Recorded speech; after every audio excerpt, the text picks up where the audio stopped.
up, guys? Matt and Roy back again. Got another vlog video for you. I'm actually sitting out front of Dillinger's, which is a local tire and auto place. I'm getting my dad's pickup truck, the 2002 F-250 diesel, inspected. I actually just was here earlier with his 99 town car and got that inspected. Luckily that passed, but just barely. There were two issues. One, the guy said he thought he heard like a loud strut in the driver's side, but I don't think there was anything wrong with it. There's like a little stopper that prevents the tire from turning in too far. I think that's what he was hearing. And another little issue was the front headlight bezel is actually cracked. It's got probably a 6-inch crack in it, but it doesn't affect the actual beam of light, so he passed it, which was really nice. I'm not sure he should have, but we're going to go ahead and get that repaired. We're going to order one off of either eBay or Amazon and just go ahead and replace that as soon as we can. I got right in the first time, but now it's taking a little while because from the time I left and brought home his town card, and then I got the truck and came back, it was maybe all of 15 minutes. They had 3 people come in for state inspections, so unfortunately I gotta wait in line. They haven't even brought the truck in yet. But this is really cool. If you guys haven't ever been to a place like this, the building I just left was the main repair center, and this right here is like the quick lube, they call it. Basically, that's where you go to just get your oil changes done, and they do a pretty good job here. I brought my cars here a few times though. I try not to do it right now because all they have accessible is 5W30, and 5-weight oil is just too light for my car. It's not thick enough. I like to use at least 10W30, 10W40 if I can. So we pretty much replace the oil at home ourselves. I apologize for the crudity of this. I'm using my cell phone and I totally forgot to bring the selfie stick, so I can't have it as far away as I would like. One gorgeous day here, I'm telling you. The humidity is down to like, it's got to be at least 30-40%. I'm walking around, I'm not even breaking a sweat right now. Just really enjoying this beautiful day. I figured I'd go ahead and get some exercise in while I'm waiting for the car to get completed, or actually the truck at this point. I'm going to be busy a little bit later. I have to go over a friend of ours I sold a computer to about a week ago.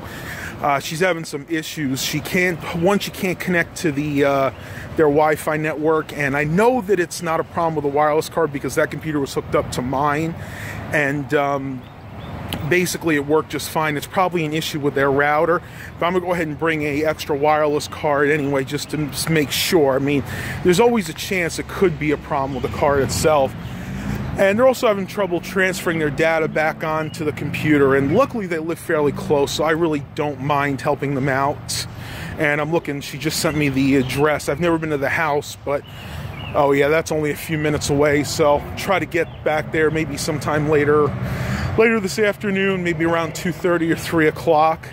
I do believe that the boom mic that I ordered in probably about a week ago should be coming in today. I don't remember what the brand of it was. It's probably going to be like the sports grip. It's going to be one thing, and it's actually going to be another when it comes in. But I really can't wait to try that. The LED light is working really well. It's really bright. Probably my only complaint about it so far, there's a screw that actually holds the mount to the tripod mount, and that was really loose, so I was using it the other day and it actually almost spun off. I had to get a little screwdriver and tighten that up. It's kind of a bad design, but as long as you keep that screw tight, and it's not the screw that goes to the shoe, it's the one that actually attaches the tripod mount to the bottom of the LED light itself. So, you know, it is what it is. It's a cheap Chinese made thing. I actually am a little surprised at the quality. I was hoping it would be a little bit better. It just feels very cheapish. It doesn't even have a full battery cover on it.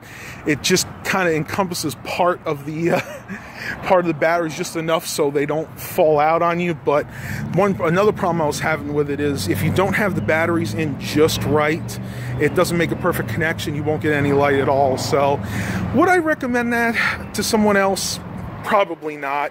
I mean, it'll work okay for me. It's not something that I'm going to be taking around with me a lot and bashing it around. It's good for using maybe for vlogging like I'm going to around the house, but if you're going to take that and maybe film like abandoned places or going to do like sporting events, it's not going to work out very well because it's really just too cheaply made. The batteries don't stay in place. Now, I haven't tried it with the with one of the Sony battery packs, and I have to look it up because there's about 6 or 7 different battery packs, the lithium-ion Sony battery packs you can use to power that, and unfortunately I don't have any of them. I was hoping that the one from my Sony DCR TRV280 would work, but unfortunately it's a totally different battery. I think the ones that work in that are the ones that they used like for the DVD camcorder, so we'll see what happens. If I have a lot of problems with those keeping those AA batteries in there, then I might go ahead and invest in one of the Sony battery packs. I looked on eBay, you can get them for like 10-15 bucks. It's not too bad. But I'm going to go inside and see how much longer it's going to be. I will talk to you guys a little bit later. I just noticed this. This is a riot. They must have just gotten these because I know they didn't have them last time. It's just a regular like lounge chair, but you can see the top of it's like a crab. Definitely a crab. You can see the claws there. You can see the little feelers. Got the eyes there, and then little chompers, I guess you can call them. But that's actually really cool. I never noticed that. And I know they didn't have them sitting here. They may have had them elsewhere. These actually could have been in the oil and lube place. But that is just so cool. It's an interesting. I always find it interesting when people think of different cute artwork to put on chairs and things. I'm not a very artistic person, guys, so it just kind of amazes me.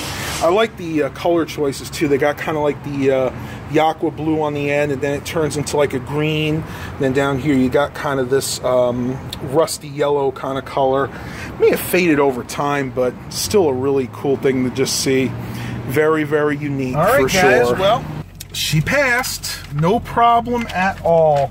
I'm actually kind of relieved because this truck, when something does break, it's like a boat bust out another 1,000. I tell you, this truck has had some pretty serious repairs in the past, but he said everything looks good, brakes are good, suspension's good, so this truck is definitely be ready for the trip my parents are going to be taking next year cross country. So I'm going to head home. I actually have to go over a person's house, a couple people's houses today, and work on some computers, so that ought to be fun. We'll talk to you a little bit later. Just got home, put my wallet down.